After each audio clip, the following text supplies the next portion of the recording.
Hello, everybody, and welcome to the podcast, Discover the Hidden Potential of Your Mind. Usually the host is Angelika Baum, and today I will be hosting the podcast. Once again, you may recognize me and my voice from before. I am Dave Anderson, longtime client and friend of Angelika, and today we are going to be diving into a topic that I know a lot of people will be interested in, especially if you're a parent. If you've gone through the process of having a child, this will be extremely relevant for you. We're going to be talking about marriage after having a baby. And Angelika, after you officiated my sister's wedding back in the summertime, which was actually just a few months ago now, we talked about doing a podcast on this. What it's like when a couple, they get married, right? They're in that honeymoon phase, and it's like everything seems to be rainbows and butterflies, and it's easy, and you're so in love, and you just had a wedding, possibly a romantic honeymoon. And typically, now this is, the timelines vary marriage to marriage. Every situation is, of course, different. But then comes that time for a lot of couples. They decide they want to start a family, they want to have a baby. And so they go through that process, and then there's a baby. And I think that for a lot of folks, and myself and Jenny now having 3 kids under the age of 7, we've been through this a few times now, and we've experienced firsthand how the marriage is almost like 2 separate marriages before having a baby and after having a baby. Obviously, there's some similarities. You're still technically the same people. However, it is such a monumental, such a massive transition that it's important to really slow down long enough to be able to figure out how to now almost recreate, or at least create a new marriage, or sustain a strong marriage after having a baby. And that's obviously what we're here to speak about today. So it sounds like you've got some really powerful ideas on this, Angelika. I'm excited to sort of dive in. What are some of the sort of initially here, some of the things that we need to think about and be mindful of in this transition? Well, first of all, thank you again for doing this. I really appreciate when you're interviewing me and we can have a good dialogue going. And you're the perfect person to talk about this topic, obviously, with your kids being, 6, 4, and 1, right? Yeah. So we actually, when we first talked about this, I was a little overwhelmed because it's a vast topic. Mm-hmm. So much changes, and we could go into so many different directions with this topic. But I would suggest let's just focus on marriage when there's the first baby and when there's little ones. So really that period, because these are the most stressful years for a young couple. And you know that I do this course for your Powerful Life partnership to prepare newlyweds, that they can build a solid foundation for their relationship, for their marriage, for their life. And one of the areas I actually assess with them is having children and parenting. So there's certain questions that most people don't even ask, right? So what impact might having children have on your marriage? Let's talk about this. Let's talk about expectations. What challenges or changes do you foresee? What changes do you want to make compared to your own family, how you grew up, how your parents raised you or disciplined you, right? What do you want to keep from childhood? Or what do you see as your responsibilities parenting, right? So all these things that people never talk about. Yeah, I mean, you know yourself how challenging it is. And what do you think of when we're talking about how a relationship has changed or changes when children come into the picture? Yeah, I think the biggest the biggest thing, well, there's actually two major things that come to mind. Number one is the way that you experience time completely changes, because you're used to a lifestyle pre-baby where your time is your own. And certainly you make time for your partner and your relationship, but you've got your work, your professional life, you've got your relationship, and oftentimes you're already living. In my case, we were already living together for years prior to having children. And it was just it was very easy to find time for one another, because there's lots of it. You go to work and then you hang out, and it's pretty simple. And you've got your weekends. And then the moment there's a baby who depends on you for absolutely everything, all of a sudden there's dozens and dozens of hours every week that are already spoken for. Like there's going to be a certain block of time where, well, these hours are going to be, you're going to be giving it to your baby. And that means that, number one, you don't have time for yourself, forget about your relationship, and you don't have the time for your relationship it decreases substantially. So that's the first subject I'd say I'd be interested to hear you speak on, is the time. But then second is, well, is the parenting philosophies, because you have two people who obviously came from different households, came from different parents. So you know, generally 4 different parents between the two, you know, mom and dad, Jenny's mom and dad, and my mom and dad. So you have 2 different sets of experiences in terms of the way that I was parented, the way that she was parented. And so now we're coming together and we're going to become parents. And oftentimes, without even realizing it, you start to learn fairly quickly that your innate parenting philosophies don't necessarily match up. And you have to recreate your own parenting philosophies as a new couple who is now parenting. So if we could really get into those topics, the time and the parenting philosophies, I think that's really where a lot of the juice is for the people that are tuning in. Mm-hmm. Yes, for sure. So the parenting philosophies, just to start there, maybe, absolutely. And that's what young couples underestimate. They might touch on certain things. They come maybe from a fairly similar background, no huge cultural differences. When you have cross-cultural marriages, it gets even more complicated. Yes. And they think, okay, we're going to figure this out. But it's in the details. There's so many details that need to be worked out with kids. And now is when communication is more important than ever. So if the communication skills were already lacking before, but you could manage without communicating your feelings, your thoughts. Now communicating, compromising, not making the other one wrong for what they have learned or what they believe in. And like you said so nicely, developing your own individual philosophy, setting also boundaries with intrusive family members, right, who want to give advice, and showing up as a team where you can say thank you if a family member or friend has good advice.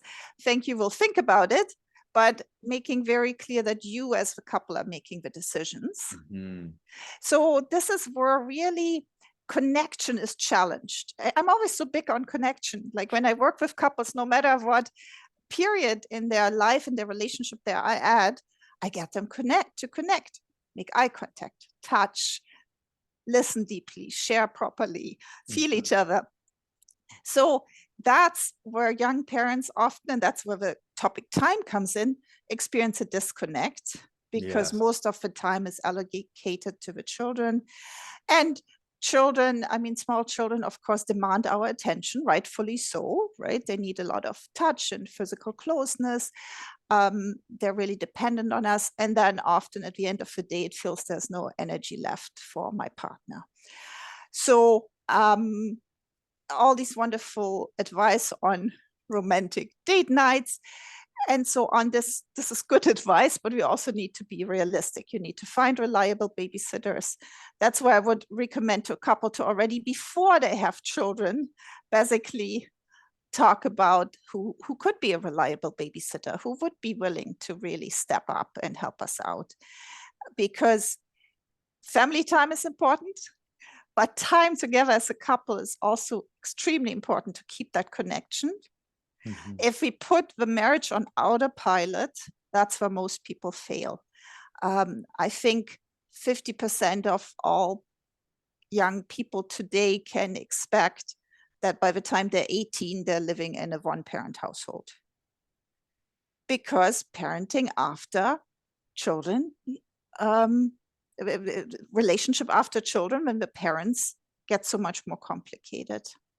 And then also, and that again is, I do realize this is ideally carving out some time that each parent has also time to follow some interests. The 3 kids under 7, of course, that's out the window. Yeah, no time for hobbies. Right? No time for hobbies. But having that as a goal to get there again sooner or later. And how do we make that happen? I think an important question I hear is from young couples, or what I hear as an expectation that their marriage will stay the same or get back to normal after a short transition time. And I honestly have to say no. It will be changed forever. And that's not necessarily a bad thing. Your roles change, your identities change, new identities emerge, right? The connection with your partner is tested, but it's also a rebirth of your relationship, and you can embrace that. You're in the trenches together, and that can be a space where you grow as a couple. It can also be a space, of course, where lots of challenges come up and lots of problems. Something that I'm thinking of right now within the parenting philosophies, and this is maybe where a lot of arguments originate, and arguments turn into, I mean, an argument in and of itself is not necessarily a bad thing. You can work through arguments. You're never going to fully agree with everything, and always, you know, arguments are there's value in arguments. But one of the reasons I think they start with once a couple has a baby is because you don't realize the number of decisions that need to be made. At every stage of development, there are dozens of decisions. Now, some of these decisions are decisions you make daily, decisions you make weekly, monthly, but then every 3 months, your baby is in a new stage of development. Maybe there's the way they're sleeping is different. And now you have to make a decision about how you're going to handle that. Are you going to hire someone who's going to come and be the sleep trainer? Are you going to do that? Are you going to maybe do something completely different and co-sleep or sleep with them? There are so many decisions, you know, when your baby gets sick, there's decisions around which doctor do you take them to? Which medications do you give, right? And now it's like, so what can be challenging is if the individual partners have different experiences and different filters and different philosophies about each of these little decisions along the way, it can be a real source for disagreement and argument. And keep in mind that when you're now entering into arguments and maybe one person is sleep deprived, now you're both exhausted. Your fuse is already shorter because you don't have the same time and energy and space that you used to have before you, right? So what advice or what ideas do you have for couples to navigate through the dozens and dozens of very challenging decisions that need to be made through every stage of development for a young child?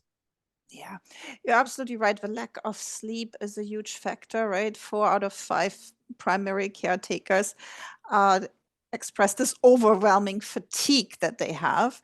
And the partner, even if the partner is maybe not the primary one, but the breadwinner, they are also tired. We're all tired. We're irritated. We're short-tempered.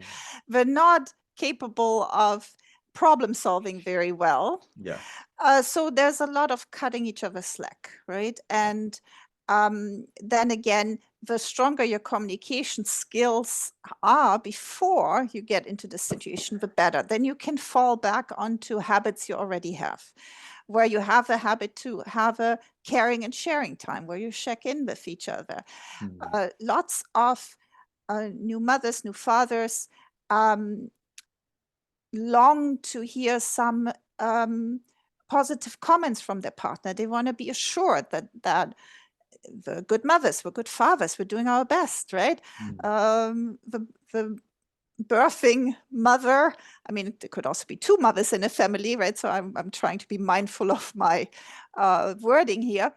But the birthing mother might also wonder, am I still attractive after this experience that my body went through? So getting some feedback from your partner makes a huge difference.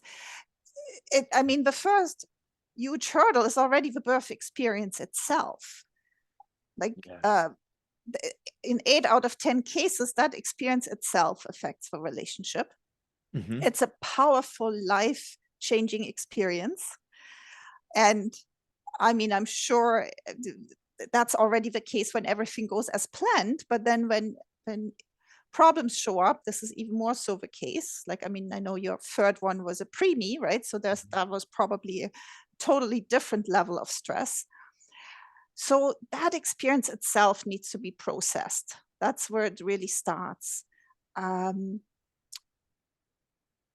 Yeah, it absolutely is. And oftentimes as you sort of alluded to, the birth doesn't go, you sort of have this vision of what it's going to be like. And maybe that means you're going to the hospital. Maybe that means you're not, in our case, we had 2 home births for our first 2 children. And then the third one was sort of this unexpected situation. And the other thing is that the birth experiences, at least we found, to be very different once we already had a child, because now it's not just the birth experience, but now you're involving other children in that. So it's how much do you include them, like the other, based on their stage of development and their age, and how much do you include them in the process? And if things don't work out the way that you sort of anticipated, how does that emotionally affect the other children that are sort of in the picture? I guess if you sort of imagine a couple, 2-3 months into the experience, now they've had the baby, now they're starting to live their life after that, the delivery and being new parents. What would you say are some, I guess, just some really healthy practices or some conversations even that might be beneficial in them having to make sure that their marriage continues to stay on a strong foundation, and so that they're to give themselves the best chance of not creating a scenario where their child, by the time they turn 18, is in a single parent household? What can a young couple do in that situation? Yeah, there's, I mean, many different things, really, depending on what shows up, right? But it really starts with the expectations, not having unrealistic expectations. Okay.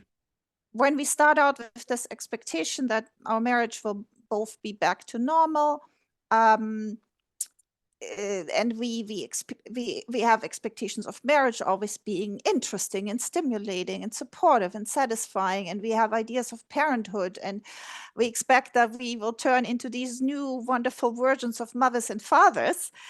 We set ourselves up for failure, because the more realistic a couple's expectations are, the more successful they're going to be at managing all the challenges that come up. So now that means examining my own expectations. It means talking to my partner about their expectations and sorting out a lot of things beforehand around how do we want to parent. But then you say reality hits, so there's all these details that we hadn't even thought of. You need to bring respect to the table. You need to bring to the table that your way is not necessarily the right way. So that willingness to communicate and to understand, where's my partner coming from? Why is this important to them? And from there, sorting out compromises. So really moving beyond right and wrong. I mean, some people can be very rigid with how they expect things to be. And if I want, we're both taking care of the baby or children, we're both taking care of the household to a certain extent, I need to be able to let go of any rigid ideas of how that should happen. So I think that flexibility is so important, like the willingness to adapt and to maybe, because it's important to remember that the ideas that you had about the way things are going to go or the way things should be prior to having a child, well, all of those ideas were constructed based on theory, right? Based on like, well, you know, your imagination sort of plays it out. It's like, well, uh, I can kind of imagine what it's like to have a baby, and you've seen other people that have babies, and you're part of a family, and maybe you had a baby sister or a baby brother, and you remember what that was like when you were a 5-year-old. And like in my case, I was 5 when my youngest sister was born. I can kind of think back to my childhood in ages 6 and 7 and 8, and I kind of vaguely remember having a baby around. Surely that couldn't have been too challenging for my parents, right? Like, you know, they seem to handle it pretty well from my recollection. But this is truly one of those things that until you are in the experience, it is very difficult to really know what the best approach is going to be. I know for sure me and Jenny have done things and made decisions and created solutions differently. Like if you had asked us about a lot of these different things prior to having children, the answers we would have given you when we were just a married couple thinking about having kids versus the actual answers and the realities of the situation now having 3 children, there would be a significant difference in what we would have predicted versus what we actually are practicing. Yes. And Yes. you have to just experience it. And then I can imagine that there's other issues too, like there's the prevalence of postpartum depression, for example, is also something that can be a factor. Yes, So I what would about like. more serious issues like that, for example, if that's happening and beyond the birth? Yeah, I would really like to talk about that, because that is again another topic where, as a newly parents, you need to realize you're not alone, because 8 out of 10 birthing mothers experience a period of tearfulness and anxiety after the child shows up. And that can last for several weeks. And these statistics are actually from a book by Rhonda Cruz Norden. She's written this book after the baby. So she's researched and brought statistics together. But at least, because this is undiagnosed often, a fifth of new mothers experience a clinically diagnosed depression. So that means between 20 and 40% of all women suffer from late onset postpartum depression. And that begins usually like 20 to 40 days after giving birth, can actually occur though at any time during the first year. So for the listeners, what does that mean? That means sadness, fatigue, loss of energy, feeling futility, feeling that things are pointless, sexual disinterest, feelings of total inertia sometimes, right? Unfortunately, there's so much pressure on young families and young mothers that they should be happy at this time in their life, that they hide behind a smile, right? And that means they're either diagnosed late or not diagnosed at all. And partners usually feel helpless and unsure of how to support. And many people don't even realize that postpartum depression also exists in men. That is a thing. So for our listeners who are hearing this, if you or your partner shows signs of depression after giving birth, get help. Don't wait. Right? Yeah, that is a very, first of all, I didn't know that really postpartum depression exists in men, or like it can. I'm curious about that. And the piece around the partner feeling helpless and unsure of how to help, I mean, that makes sense, because in general, that's not going to be any sort of an area that the partner has had training or education or any experience on. So now that partner's learning how to be a parent themselves for the first time. And then they're trying to figure out, well, how do I support my partner who's experiencing this depression? I'm not equipped. I don't know anything about this, right? Like, how do I handle this situation? And then if you add in the layer of, well, the partner may also be experiencing their own depression to some degree. I mean, that it really adds a lot of different layers that I know sound sort of like doom and gloom. It's a little bit scary to think about a situation like that. do you have any other best practices or a piece of advice, for, let's say, for a partner who's is supporting someone that's going through that process? Yeah, I think really it starts with realizing we're not alone. There is this shame piece, right? That's the problem. Yeah. If the young mother wouldn't feel ashamed or feel, oh, I shouldn't be feeling this, something must be wrong with me. Yeah. Here's this amazing life experience that I'm having. But also those so-called positive, happy life experiences go hand in hand with sadness, with loss.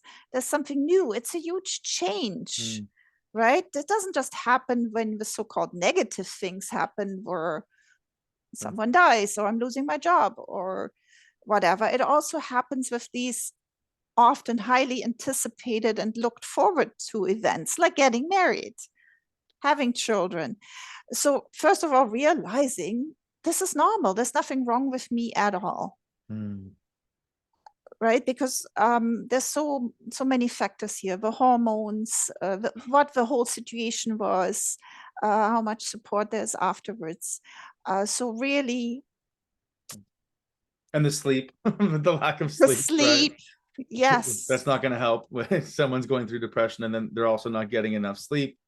That's gonna I mean, amplify it. another thing is that not all parents feel an immediate connection with their newborn. And Yes. there too, can you imagine the shame that often comes up around that? Because we have these ideas as mothers or fathers, we should feel that immediately, that immediate connection, that loving, Yeah. amazing connection. But that's also not necessarily the case. Yeah. And then reaching out for help. Something I know that we were interested in speaking about, and I think this is really important before having children. If there is an argument between the couple, it's no big deal. They can just have the argument and figure that sort it out and work through it. And there's no one else in the house anyway to observe it or to be affected by it. How does that change when there's now kids involved? Let's say there's an argument that's, you know, between the mom and the dad, or the mom and the mom, or the dad and the dad, and now there's a discussion that's happening that's maybe more intense and negative in tone. What counsel do you give for parents in dealing with those sorts of arguments now that there are children in the picture as well? Yeah, so conflict resolution skills are more important than ever. Sure. So if before I could maybe avoid conflicts, that's not doing conflicts well. And the children can actually learn from how their parents handle conflicts, right? So if they observe, oh, okay, there's a disagreement. My parents are upset at each other, but they also can watch how we repair again after conflict, how we connect again, how we compromise, how we resolve something. Those are actually really useful skills for kids to learn. That's the stuff they need on the playground and later on in life. That, okay, if we disagree or if someone is angry, that's not the end of the world. I can trust we will both put the effort in to connect again, to understand each other, right? So there's a lot of great role modeling that can happen if I have the attitude that a conflict is not the problem, the conflict is not the problem. Yes. But if I don't know what to do, how to resolve it, or if it stays unresolved, yes. if it becomes the permanent energy or feeling in the home, is like there's this permanent conflict that doesn't ever get resolved. What I'm hearing is like that is what, but that ends up spiraling out in different ways. But that is more of the issue for the child in observation, is when they see that conflict not getting resolved for a sustained period of time. Yeah, because that breeds resentment between the parents and contempt, and those are really lethal. The conflict that we have a disagreement is not a problem at all. Yeah, that's life. We can not always agree, but then what we do with it, that we both trust, where we have both feet in this relationship, we're going to work this out. Yeah, I know in our situation, I know, it also changes as your children get older, right? Because there's an awareness, their awareness is increasing and expanding. And so once they develop the language and they understand what you're saying and they hear the words and they can understand to a degree what the disagreement's about, it certainly changes the environment and the energy as well. I know with our son, who's the oldest, he's 6.5 now, so he certainly has by far the most, like, the heightened awareness, and he's very empathetic and has good social skills, so he picks up on all this stuff. And I know, like, he's certainly witnessed myself and Jenny having disagreements and such, and we try to, in a way, almost include him in those situations. And in the way that we, I don't know, I'd be curious to hear your feedback on this. So we'll say, because sometimes Brady and Adelaide, our daughter, they'll have disagreements and arguments where let's say they're fighting over a toy or something like this, and they start getting heated and frustrated. And so whenever that's happening for me and Jenny, and Brady's there, and we sort of say, if Brady's, let's say that he's starting to get a little bit upset about it, which is understandable. We say, look, mommy and daddy are having a disagreement, just like you and Adelaide yesterday when you were having a disagreement about your game or your toy, whatever. It's just like that. And adults, we tell Brady, adults have that same thing happen to them too. And so we're going to work this out now, and we're going to work through it. And then it's going to be okay. And so we allow him to sort of feel that and move through it with us. And then at the end, he sees us hug and kiss, and then we sort of move on. And it's like, and then he sees that, oh, okay, this actually doesn't have to be this like as big a deal, because 20 minutes later we're hugging and kissing and making dinner together. Like, I'm curious to hear your insights and feedback on sort of that sort of a scenario as it plays out. Yeah, and I would say that is exactly perfect, right? That at least one parent explains and says, this is what's happening, right? You don't need to worry, we're working it out. And of course, you can only do that convincingly if you're actually working it out with your partner. But to see sometimes there's these ideas, we only fight behind closed doors. The kids still feel the energy. They know. But they're not able to watch the process and realize that the process is good, is normal, is natural of disconnect. Now we need to talk, we need to connect. At the end, we're hugging, we're kissing, we've made up. We're actually closer than before, probably, after that conflict, because conflict actually, when we work through conflicts, it brings us closer. That fosters attachment. Mm-hmm. Mm-hmm. If I sweep conflicts under the carpet and I become resentful and make passive-aggressive comments, that's a way more challenging climate for kids. Because it's confusing. It's confusing. It becomes very confusing. They don't know how to make sense of it. And kids often make things mean something about them. Right. That is a natural, just from the more egocentric worldview a child has. I must have done something. This must be my fault. It's my fault. Yeah. Right. So it's really good to let the children know. Yeah. This is what's happening, and look how we're resolving it. Sure.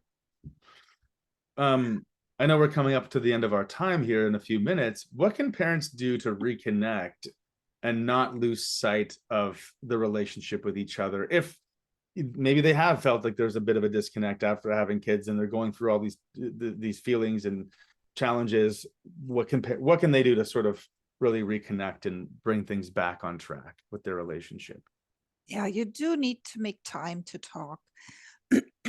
Because there's going to be different hurdles. Like in another area we haven't even touched yet is how the sex life changes and sexual desire changes, especially for the woman who is maybe breastfeeding, nursing, and then or has another little one hang on her. So there's a lot of touch already. So her touched out desire, she's touched out. Her desire for more is usually not that great, right? Yeah. But we need to distinguish also between the emotional and the sexual intimacy. So even if there's no lovemaking or less lovemaking happening for a while, stay emotionally connected, because we still everybody needs that. The mother with the little ones hanging on her all day long still wants the emotional connection, and that's your bridge to bridge a period where there's maybe less happening in the bedroom. And then reassure each other that you're a good mother, a good father. That makes a world of a difference. What else comes to mind? I do think that piece is really important. It's just like when you start a new job, let's say you start a new career or a new role, you know, what it's helpful to hear from someone who's working with you, whether it's a colleague, a peer, a supervisor. It's good to know, hey, you're doing a good job. Like, this is really good work. Like, keep it up, right? And think of it, the way that I perceive this is when you become a parent, you're starting a new job. It's like starting a brand new career, and it's a career that you've never had any training for. Think about it that way. Like, you've never had any training. You didn't go to school for it. You didn't study it for 4 years at university or college. And all of a sudden, you're now expected to do this job. Oh, and by the way, it's the most important job you could ever have, because you're actually completely responsible for the health and well-being of another human. Completely. It's all on you. Good luck, right? That's what it is with parenting. And it can feel very thankless. Like you're just giving and giving and giving and giving, and you're not getting anything back. And so I've found this is something I've slowly but surely gotten better at, finding those moments to genuinely acknowledge my partner and say, hey, you're an amazing mom. And here's why. And here's what I've noticed. You just, like, over the weekend, for example, we had Adelaide's 4th birthday. And the reality of the situation, with I'm sort of working most of the time, Jenny was the one who did most of the organizing of the events. We had Princess Anna come, and there was a lot of logistics. People were invited, food had to be ordered, all these things, right? Grocery shopping and cleaning, making sure the house was presentable for the people that were coming. And of course, I didn't sit around in a lazy boy and just expect that all to happen. However, most of the coordination of those logistical events ended up being on Jenny. And so it was important for me to find a moment and just say, hey, it's amazing what you did to put this all together and to organize this party for Adelaide. She had an amazing day. That's all because of what you created. Wow. And just to sort of take that. And it's one of those things I've found that it's really, although it's easy to do that to a degree, like just to say good job, it's also really easy to not do it because you're busy and everyone's trying to make the best of it. And it's easy to skip over it and just to not find that moment for acknowledgement. Right. Yeah. And often we think our partner knows. Oh, they know. Yeah, she should know. They know. Right? They know I appreciate them. No. There's no such thing as too many positive affirmations, right? Too many compliments. Yeah. There just isn't. Like with your kids, of course, you know how important that element is of telling them, I'm proud of you. You did well. That feedback. Well, do the same for your partner. Yeah. We don't stop being human and needing that just because we're grown up or we've become parents. In the final moments here, is there anything else that you really just feel, if there's a young couple that's listening to this right now or watching this, maybe they've just had a baby, they're about to have a baby, if there was sort of one final piece of advice that you'd be wanting to leave them with, what might that be? I mean, first of all, I'm going to write a blog article, a blog post about this as well, where I will maybe put in some more statistics as well, so you can see you're not alone. There's lots of people struggling with exactly the same things. And I mean, for me, it always comes back to connection. Think of ways to connect. Think of ways to communicate. The connection piece. The disconnect is what makes everything challenging. So, and cut yourself some slack. Just do the best you can with the time you have. So where can you fit in at least a weekly sharing and caring half an hour where you talk about things? And throughout every day, see where you can get a moment to hug, to physically connect, right? We talked about this coming home exercise the other day in another podcast, how it calms our nervous system when we get to connect. Find a way to get some time in to talk. And just do your best to embrace this as a period, a new period. And it's a period where you can grow together, where you can learn and grow together. Wonderful. Awesome. Well, thank you so much for that conversation. I think I mean, it was helpful for me, and I know it's going to be helpful for so many other parents who are tuning in, and perhaps even at some point we might even do a part 2, because this is obviously a topic that is it's vast. I mean, there's a lot we could talk about here, and it's also a topic that's almost never ending, because the children are continuing to grow and become different people, and there's so many different, radically different stages of development. Like, having a baby is completely different than having a 6-year-old, in my experience. It's a completely different experience.